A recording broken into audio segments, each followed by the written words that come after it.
personne ne peut ignorer que le nombre des victimes du communisme en Union soviétique se compte malheureusement par millions.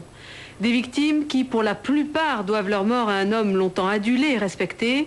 Cet homme, c'est Joseph Staline, qui, il y a 60 ans, éliminait définitivement toute opposition à son pouvoir en ordonnant une série de procès truqués. Lorsque Lénine meurt en 1924, rien ne permet de supposer que c'est Staline qui deviendra son successeur.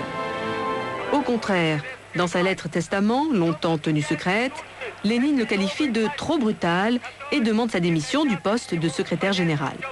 Mais Staline réussit pourtant à obtenir le poste de Lénine comme secrétaire général du parti et écarte un à un ses adversaires. Son principal rival, Trotsky, qui commande l'armée rouge, est exclu du parti, puis exilé en 1929, avant d'être assassiné au Mexique par un agent de Staline. Ensuite, c'est au tour de la vieille garde des révolutionnaires accusés de trotskisme d'être épurés. À partir de 1936, le monde entier assiste au procès public de tous les hauts dirigeants historiques du Parti communiste. Zinoviev, Kamenev, Boukharine et bien d'autres proches de Lénine sont condamnés après avoir avoué les crimes les plus invraisemblables. En 1937, Staline achève la purge de tous ses opposants. Toukhachevski, héros de la Révolution, chef d'état-major de l'armée rouge, est fusillé avec 2 autres maréchaux, 8 amiraux et 14 commandants d'armée. L'armée rouge est décapitée, Staline est désormais le maître absolu de l'URSS. Procès truqués, assassinats, déportations, emprisonnement arbitraire, tous les moyens sont utilisés par Staline pour se doter d'un pouvoir absolu. Tout rival, réel ou supposé, est impitoyablement éliminé. La plupart des victimes des grands procès ont avoué sous la torture ou par crainte de représailles sur les membres de leur famille.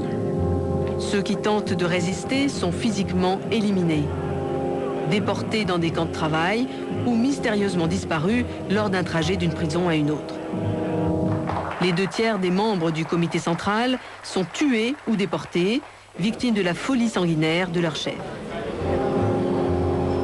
À partir de 1936, et pendant 3 ans, Staline liquide physiquement 1 million de membres du Parti communiste. Tous les ennemis de Staline n'ont pas la chance d'avoir un procès, même factice.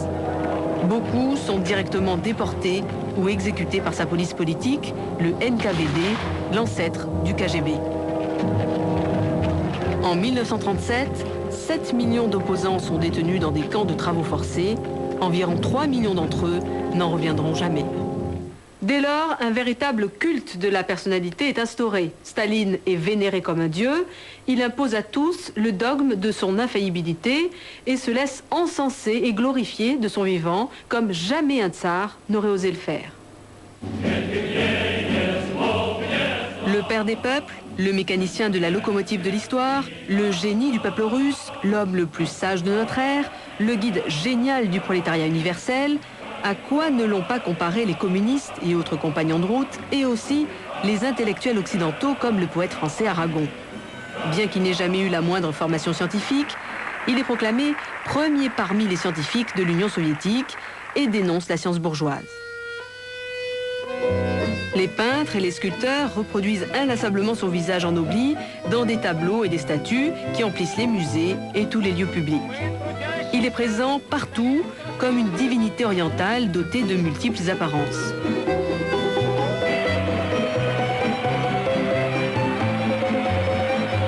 Nulle part au monde, sauf peut-être dans l'Allemagne hitlérienne, on a vu un tel culte s'organiser autour d'un être humain.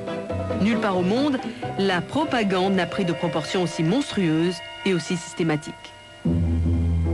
Pour alimenter la légende de Staline, on crée de toutes pièces des mensonges historiques. Pour cela, on n'hésite pas à réécrire les livres d'histoire où l'on exagère le rôle, en vérité très modeste, de Staline pendant la Révolution. Staline sombre petit à petit dans le délire paranoïaque. Il pourchasse des ennemis du parti qu'il voit partout.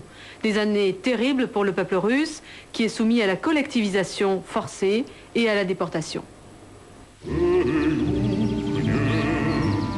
Pour Staline, la paysannerie est une force hostile à la révolution et en particulier les koulaks, c'est-à-dire les paysans aisés. Il faut liquider les koulaks en tant que classe, déclare Staline.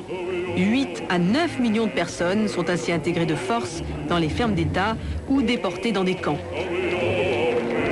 C'est le tristement célèbre Goulag, où plusieurs millions de personnes trouveront la mort. La folie dévastatrice de Staline s'abat parfois sur un pays entier comme l'Ukraine, où la répression provoque une famine qui touche 20 à 30 millions de personnes et fait des millions de victimes.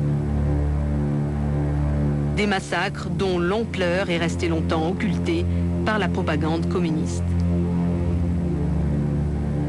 Après la victoire sur l'Allemagne nazie, Staline, qui a dirigé d'une poigne de fer l'offensive russe, devient aussi le plus grand capitaine de tous les temps. Le génial stratège qui a libéré l'URSS et l'Europe.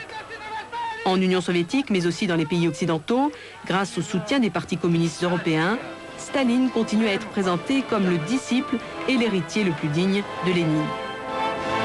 L'ampleur de l'émotion causée par la mort de Staline montre à quel point il était encore adulé en 1953, non seulement en URSS, mais dans beaucoup de pays.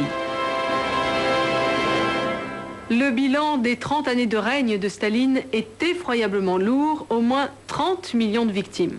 Le génial petit père des peuples était en fait, avec Hitler, l'un des plus terrifiants dictateurs que le XXe siècle ait connu. Au revoir et à la semaine prochaine.